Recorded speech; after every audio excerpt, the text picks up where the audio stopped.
Hello, good evening everybody. This is Kushi from Lexis and Company. So today in this video we will discuss that transfer of matrimonial cases from one state to another state. As we know that when a case when a matrimonial case run in any courts. So what happened there that because of daily expenses, daily traveling, because of these issues, the case becomes very critical for a woman and for a husband also, for a for a father also, but usually for the woman it becomes more hectic. So that is why this concept has came today, that we have came with the concept that how to transfer the matrimonial cases from one state to another. So first of all, to do this, this can only be done by the way of transfer petition by the either party of before the Supreme Court.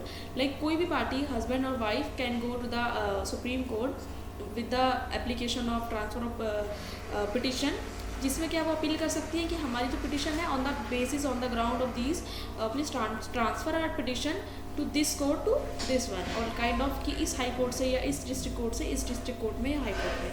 ठीक है, तो ये जो concept है आया कब से है, लाइक किस केस में आया. सबसे पहले हम देखें तो ये आया था इन द कृष्णा वेनी नगम या वेनी नगम वर्सेस हरीश नगम.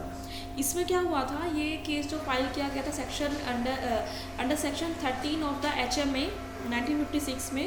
इसमें क्या डिफ़िकल्टीज हो रही थी, काइंड ऑफ की जो पिटिशनर था उसको, जो हमारा डिस्पोंडेंट था सॉरी, उनको काफ़ी दिक्कत हो रही थी, जिसकी वजह से क्या हो रहा था कि जैसे कि टाइमिंग की, ट्रैवलिंग की, क्योंकि जैसे कि मान लीजिए कि कोई केस जो जुरिडिक्शन उसका लग रहा था उत्तराखंड में, ठीक है, और वो जो वाइफ थी वो दिल्ली की थी. अब लाइक उसको शादी उसकी उत्तराखंड में हुई थी, जिसकी वजह से उसको बार बार उत्तराखंड जाना पड़ रहा है for every hearing. So this was costing too much to them. So the husband, इसमें ये भी कहा गया था कि हस्बैंड फाइल केस, कई बार क्या होता है जैसे हस्बैंड फाइल कर देता है case where the wife jurisdiction does not come, कि वाइफ का जुरिडिक्शन नहीं बन पाता है और वो अपने घर होती है, जिसकी वजह से for daily travelling and daily expenses it takes too much. तो कोर्ट ने कहा था कि अगर आप चाहते हैं कि हस्बैंड के जुरिडिक्शन में ये चीज़ रहे, तो husband has to bear all the expenses of that case of that suit. So उसमें ये कहा गया था.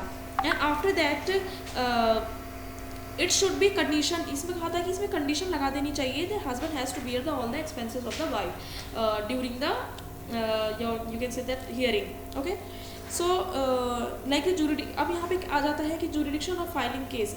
जुरिडिक्शन ऑफ फाइलिंग केस कब बनता है, मैं आपको ये बताती हूँ. इसमें ये बनता है section 19 of HMA which is first होगा आपका मैरिज वॉज सोलमनाइज्ड, जहाँ पे मैरिज सोलमनाइज की गई थी वहाँ का जुरिडिक्शन बनेगा. या फिर responded at the time of the presentation of the petition decide, यानी कि मान लीजिए जहाँ पे वो रह रहा है, रिसाइड जहाँ पे आपका रिस्पॉन्डेंट रह रहा है वहाँ का जुरिडिक्शन बनता है. लास्ट डिसाइडेड टुगेदर, यानी कि जब दोनों हस्बैंड एंड वाइफ लास्टली जहाँ पे टुगेदर रहे हैं काफ़ी लंबे टाइम तक डिसाइड किया है उन्होंने, वहाँ का उनका जुरिडिक्शन लगेगा. या फिर wife is the petitioner and she resides there, मान लीजिए वाइफ पिटिशनर है और वो वहाँ डिसाइड करती थी. So now the person has to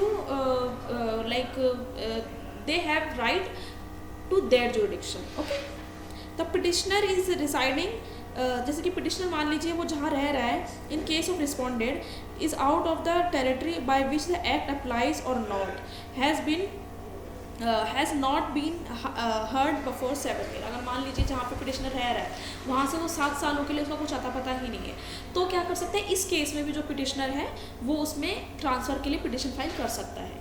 so this was all about the transfer of petition. In the next video we will discuss the ground by which the petition can be transfer in one high court to another high court. So this was end of this video. Thanks for watching this video. If you did not get anything by this video, please let me know in the comment. Thank you so much for watching this video.